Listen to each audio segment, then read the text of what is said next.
Oh, sorry guys. I just have to get all the sleep I can since people like us and especially high school students are sleep deprived. And how would you learn if you only had half the time you needed to sleep? So, many students actually face the problem that I just showed here. Many students do not get enough sleep. Now, this could be for a lot of different reasons.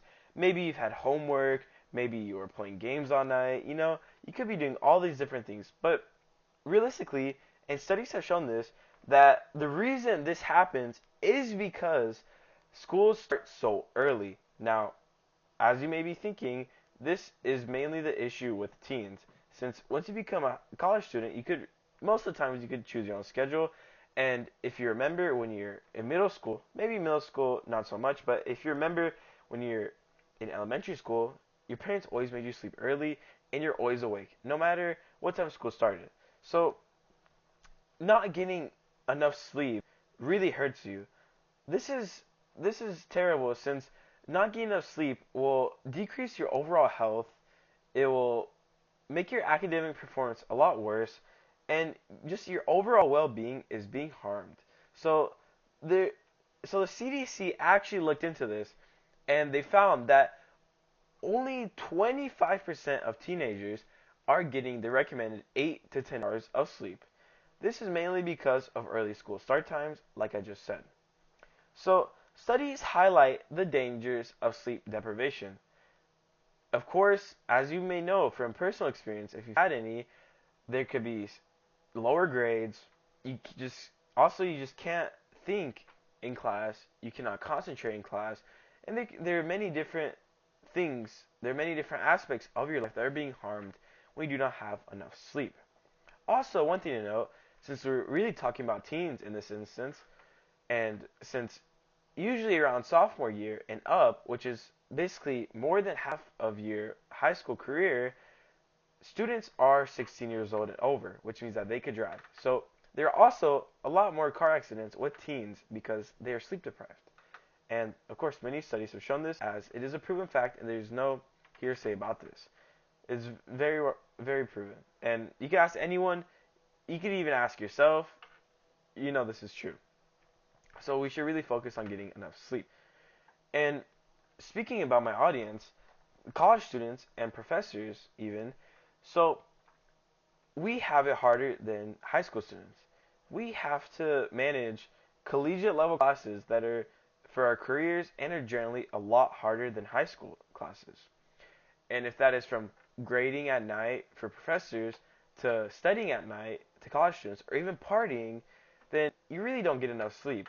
Since even though you could manage your schedule, most of your classes will probably be in the morning. And if that is the case, then you're not getting enough sleep and you have harder classes, then you're truly at a loss and there are way more harms to you than a traditional high school student.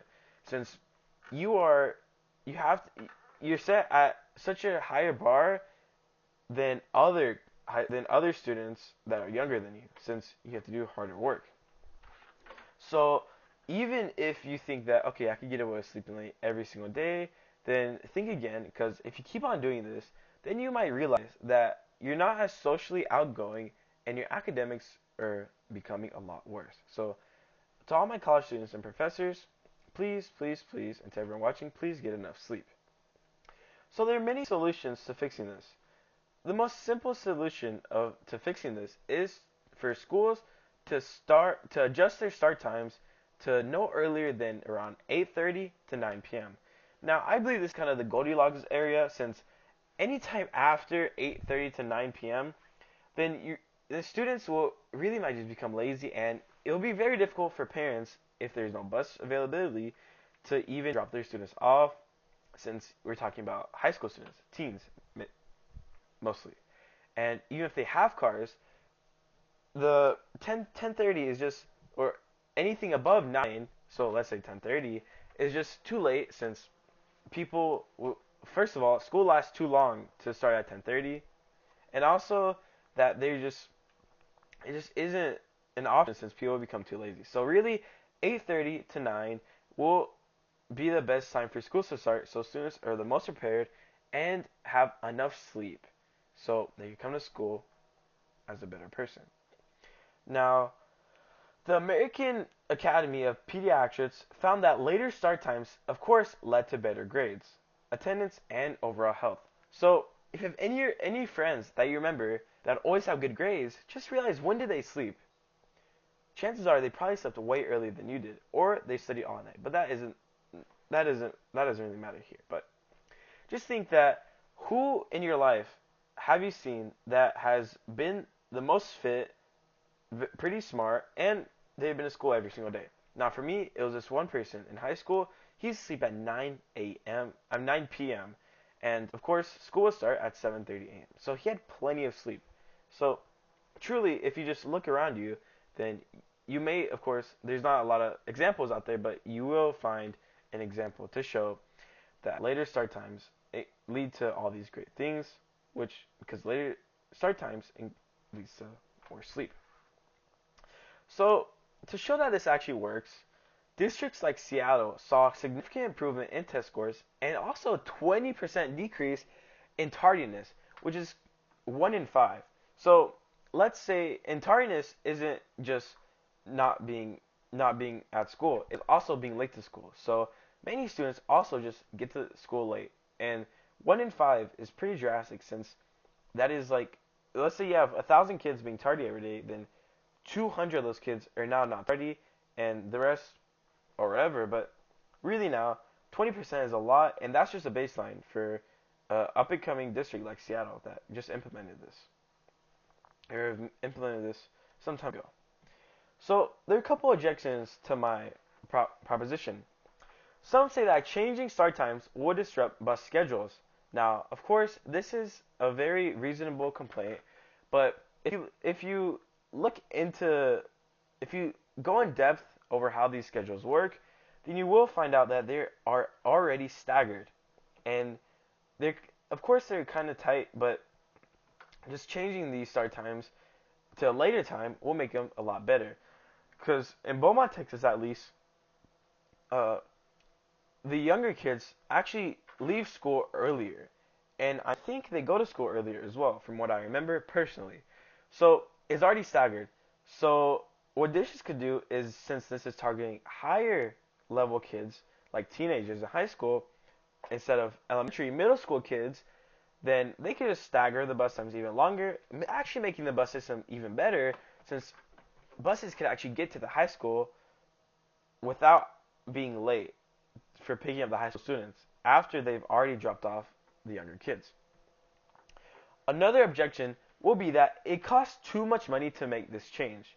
Now, I don't really see how this costs too much money, but really, but studies will speak for itself, since the Rand Corporation showed the long-term economic benefit significantly outweighs the short-term cost, which in layman's terms just means that if you endure a little hardship right now, and it might be a little rough at first, but in the long run it'll pan out and be good.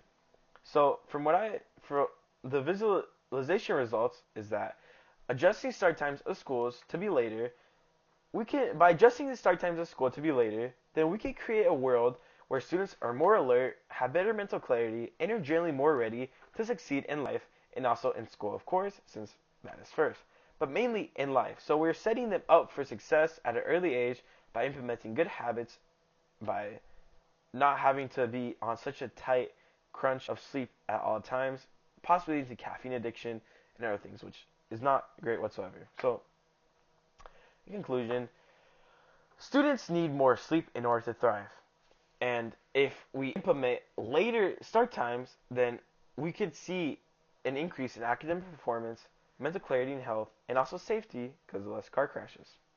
So what we should do right now is advocate. We should advocate. We should advocate for later start times, write to your school board, sign petitions, spread awareness on social media and on your campuses, share this research with the community, and together we can really make this imagination a possibility. And now, let me go get back to my sleep, since I'm a student who needs some sleep. Good night.